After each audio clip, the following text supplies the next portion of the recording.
Ndanzwa mai mwana. Kochi? Padiki mutoilet. Hauzombodai. Wakadye?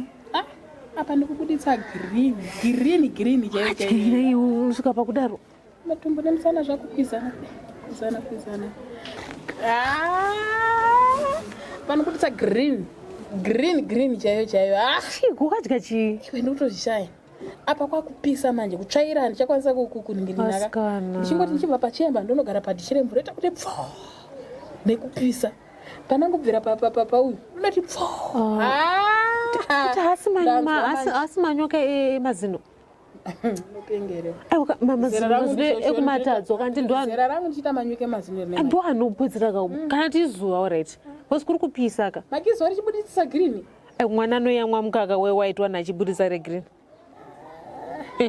Miriwo iyi ndo yandakaiwanza because kungobva papa holiday papa pandatanga kudya miriwo danzwa.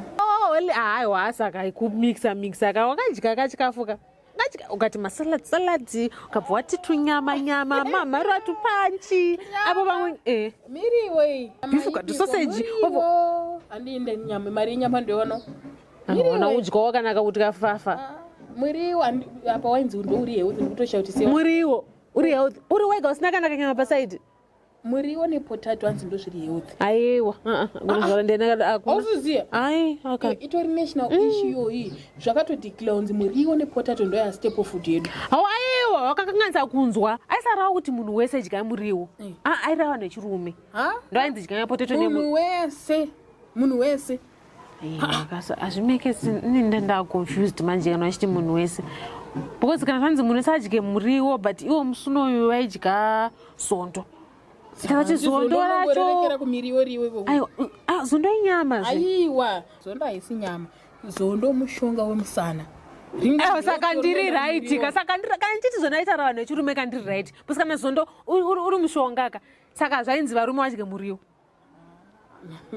saka muriwo nepotato zvikubatana aiwa ka potato muriwo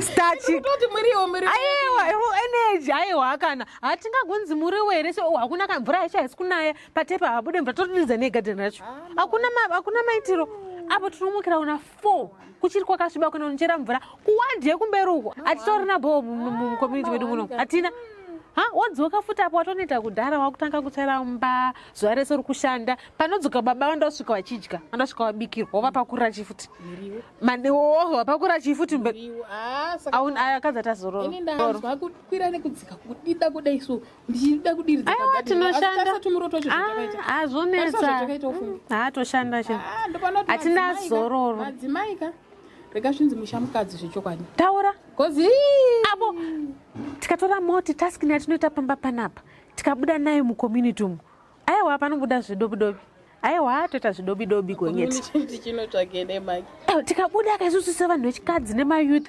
toparticipata in everything that involves us mucommunity kuward level kumavidco kumasda kumachurch anywhere kwati wakamiti ngekusumudzira zvinhu towanikwa tiripo isusu tosanganisa pfungwa dzedu sevakadzi semayouthis aiwa tinosumudzira community zvemavidco nechichika ndezvevarume aiwa kwapana isusu redu basa semadzimai kudiridza muriwo nekupakurira varume vedu muriwo chete it goes beyond that gonyeti it goes beyond that isusu vanhu vechikadzi nevayouth ka tisu vanhu vakawanda munyika munomu saka tikabatanidza pfungwa dzedu tikaonekera tichiburikira kumacommunity ona vanhu vekuwadhe kumbereko vane bhobhos vakabatana vakakansela akachanamuka imagine iwewo waiswa kansela iwewo uri kuziva zvatirungasonidha muno kansela gonyeti ukutozane kuti varume vanenge vapera ndenda kati mabasa evarume chete ngatiwanike tenda kwese gonyeti kumachechi aiwa no vakadzi nevayouth we need to go out there to participate in peace and harmony